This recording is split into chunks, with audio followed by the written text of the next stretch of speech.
Gojo versus Vegeta. This fight in particular isn't really a talked about topic within the versus battle community, as the most popular matchups that involve Gojo are usually against Son Goku or Naruto. Whilst Vegeta, on the other hand, while being comparable to Goku throughout the story of Dragon Ball, constantly being labeled as Goku's greatest adversary, or to put it in simple terms, his greatest rival. But to this point, no one has matched him up against Jujutsu Kaisen's supposed strongest, the honored one, Satoru Gojo. So I finally decided to answer the question and put Goku's greatest rival at center stage.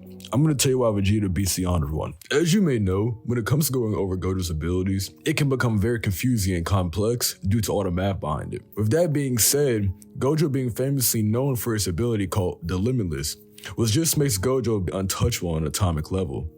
But what does that mean, and what is limitless, you might ask? The limitless, or infinity, is a space between Gojo and his opponent, which he manipulates to divide the space infinitely on an atomic level. But to go more in depth on what the limitless truly is, we must first look at the paradox it's based off of, that being Zeno's paradox, or more commonly known as the Achilles and the tortoise paradox, which is just a race between Achilles and the tortoise. Achilles just gives the tortoise a head start, but he can never catch up to the tortoise due to the gap that is left behind. For example, the tortoise reaches 1, then the Achilles reaches 1.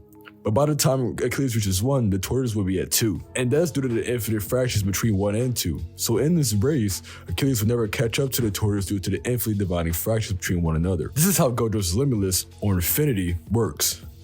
But there are some misconceptions about this ability I'd like to go over. The first one being that you need infinite speed to bypass the limitless. Now bear with me, as the word infinite is going to be mentioned a lot here. The reason you can't just run through infinity with infinite speed is because you continuously get divided at an infinite amount due to there being an infinite amount of numbers and an infinite amount of fractions in between these set numbers. For example, let's say you have 1 to 100. From 1 to 100, you have these infinite amounts of fractions that you must get through to reach the next number.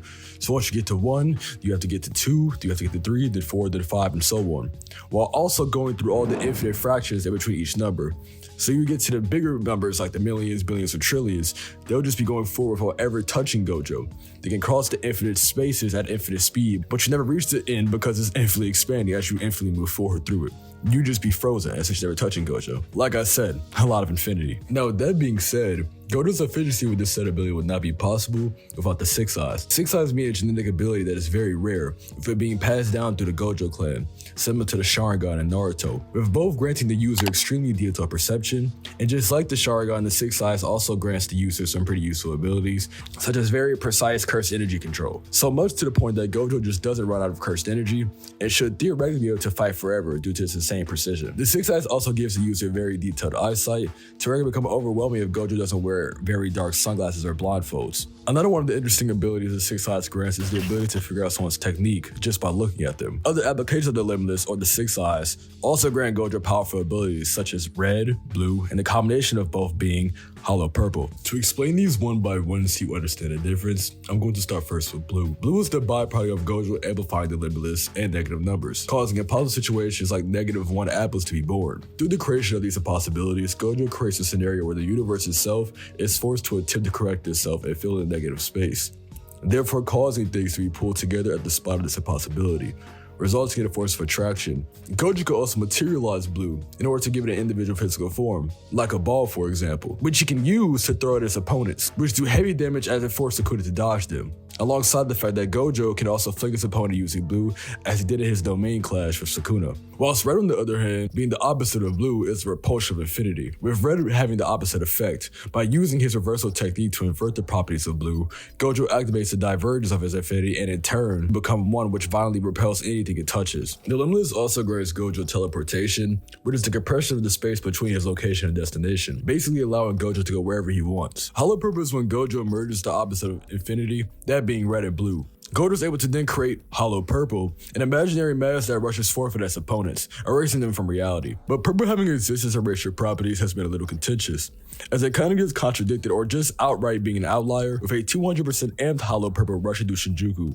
with one of the buildings hollow purple hit simply falling apart. But to wrap up this section about Gojo's arsenal, I haven't talked about every Jujutsu sorcerer's trump card, that being domain expansion. With Gojo's being called Unlimited Void, this domain expansion forces the victim caught within to feel everything. everything, suppressing their thought process and actions altogether. This ability completely paralyzes the opponent with infinite information, overloading the opponent's mind with never-ending information, causing the target to instantly die as soon as they're caught within. Speed in general within Jujutsu Kaisen can be quite controversial, with varied metas being shown throughout the series, some of which, for example, are very inconsistent. To name one, mocking the goodwill event reacted to a bullet at point-blank range, with defeat being calculated around Mach 20 to 60, then getting blitzed by a Mach 3 attack. Some try to say that the verse caps out at that level, but none of this applies to Gojo at all, as there are higher end metas that are more consistent for JJK in general. FTL plus at the high end, with feats such as Edo Toji in the anime turning his head and viewing a lightning strike as it's just about to hit him, and it looks like in the anime from our point of view being in slow motion, alongside Akari partially dodging Kashima's lightning,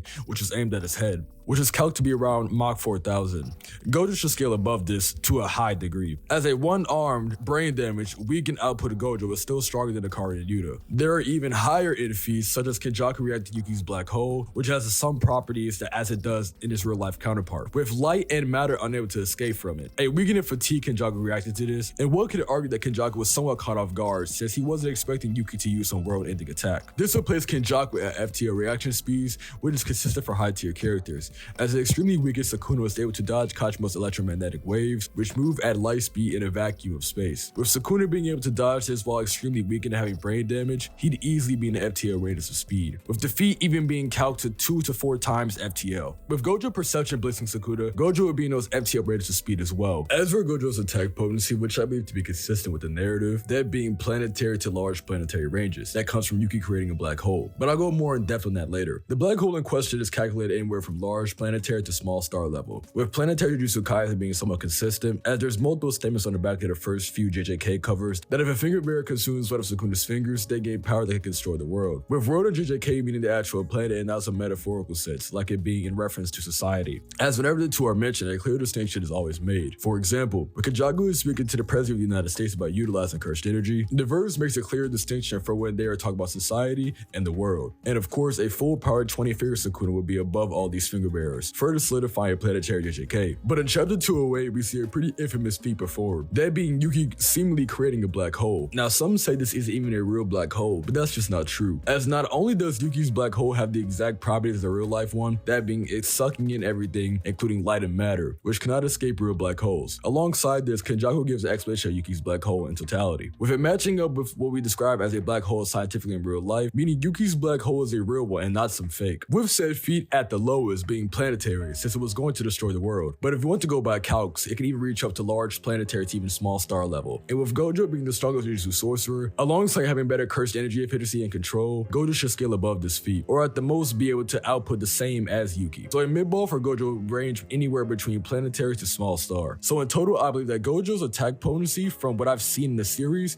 is most likely in the planetary ranges, with him matching Sukuna all throughout the series. Scaling Dragon Ball Super is quite contentious and controversial, contrary to belief that is one of the more simple verses to scale due to the variety of arguments out there, ranging from adversary Goku to boundless, which won't be used in this video as it's just not true. A more consistent scale for Dragon Ball is low multiversal to multiversal. Since Vegeta for the most part scales off of Goku, I'll start with the most popular feat that is used to first establish that they are indeed at a lower interpretation, at least universal. Goku at the start of Dragon Ball Super after unlocking Super Saiyan God is shown fighting Beerus, the god of destruction, and within this fight, one of the most infamous feats is performed, the clash of Goku and Beerus, which was going to destroy the entirety of the Universe 7 macrocosm. But I'll get back to that later, as I'll explain why Goku and Beerus almost destroying Universe 7 is impressive. To start, the Universe 7 macrocosm consists of multiple infinite-sized space-time continuums, such as the afterlife being a 4D construct, with the hyperbolic time chamber being shown slash stated to have a different flow of time, along with heaven being equal to the living realm. All this is contained within the macrocosm, which Goku and Beerus are going to destroy in just a few hits. Great to Vegeta low multiversal AP, but it goes even higher when you take into account the amp each Super Saiyan form gives, with it being possible that the amp can be up towards millions of times. Vegeta will be able to destroy the Universe 7 macrocosm thousands of times over, placing Vegeta at low multi to multiversal. Dragon Ball is known for being very competent verse when it comes to speed,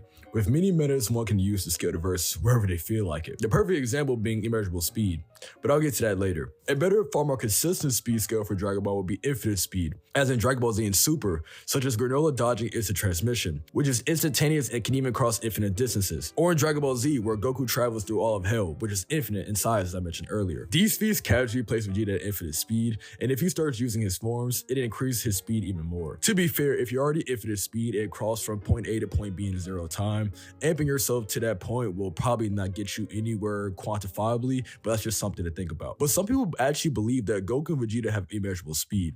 Usually people think that Goku has immeasurable speed via how hit and his abilities work, and Goku's supposedly moving into the future with raw speed, but this just isn't the case. As we know, Goku and Vegeta don't have immeasurable speed. Based on the fact that in base form, Goku was able to block and tag hit by coming to the conclusion that hit is overly dependent on his time skip ability, which entails that the idea of speed is still relevant in terms of a combat situation against the ability. Goku then made this ability irrelevant when he used Kaioken Blue, which amplifies his speed to a bliss tier above hit. Goku even says he's predicting his movements after 0.1 seconds, so no, Goku does not have immeasurable speed, meaning in conclusion, Vegeta would easily be at least infinite speed, with, like I said before, inconclusive amps with his forms stacked on top of his base. As for Vegeta's abilities, he doesn't really have anything notable besides two things, that being Ultra Ego and Hakai. Hakai can turn things into dust and erase both people's bodies and souls from existence. However, whether or not this can work on Gojo is contentious, because if you believe that hollow purpose truly exists as erasure and Gojo is shown easily surviving his own attack, then Hakai just wouldn't work on him, let alone bypass Limitless, but I'll leave that up to your interpretation. Ultra Ego, on the other hand, is another ability that Vegeta has, which he recently unlocked from training with Beerus, and finally displayed it in the fight against Granola and Gas. With Ultra Ego, Vegeta's body is covered in destruction energy, further increasing his power the more damage he takes. This means the more damage that Vegeta receives, the more powerful he becomes. He becomes a lot stronger than any previous version of himself when he achieves his Ultra Ego form, where he went from being beaten up by Granola to blissing him in just a few chapters. With the trump card of Ultra Ego being that it is a constantly evolving form, that with damage and the burning of Vegeta's warrior spirit, he gets stronger and stronger, which is why I think no matter where you scale Gojo, this form is what gives Vegeta quite the edge in this fight. As for actually wins this bout, this fight is quite interesting, as depending on your opinion of the Limitless, you may lean to Gojo winning, but Vegeta has higher scaling. Yes, he does, but this is just useless if he can't get through the Limitless, right? With Cursed Energy and Ki being equalized within this battle, Vegeta could easily overpower the Limitless, but that's the boring way. We first need to understand why and how Gojo lost to Sukuna. Gojo lost due to Sukuna expanding his technique onto the real existence and space itself, effectively bypassing the Limitless. He was able to achieve this because the 10 Shadows Lee Shikigami, the Divine General Mahoraga, adapted to Gojo's Limitless throughout the fight and fed Sukuna the information to win. Now, the reason this is important is that weird characters of Vegeta like Trunks are shown cutting through space itself, doing the exact thing Sukuna did. And Vegeta can obviously do the same, gapping his own son and Goten in the same token. So if Vegeta just decides to cut space, well, Gojo was cooked, since not only is Vegeta much faster than Gojo, but the AP gap is massive. And honestly, Vegeta just has way too many win cons going in his favor, more than Gojo himself. But some still might say Vegeta can't bypass the Limitless. But with things like Spirit Fusion, which allows the user to separate and manipulate energy from the target/being, this grants them the ability to do things such as undoing fusion and absorption techniques. So Vegeta, by punching the Limitless, say, could possibly manipulate or nullify it in a way. And with Vegeta gapping Gojo in not only speed but AP to a crazy extent, once Vegeta gets through the Limitless, Gojo has zero chance. Some people might say that Gojo can just teleport around the battlefield, but so can Vegeta, and to a greater extent. So even if he tries to blitz around the battlefield, Vegeta can just use instant transmission and teleport right onto Gojo, leaving Gojo with no chance of winning. If you guys like content like this from me, drop a like and subscribe if you're new. This shows me that you're enjoying the content I'm making, and it motivates me to make more and more videos. Also drop a comment in the comment section on who you think wins this fight. Thanks for watching.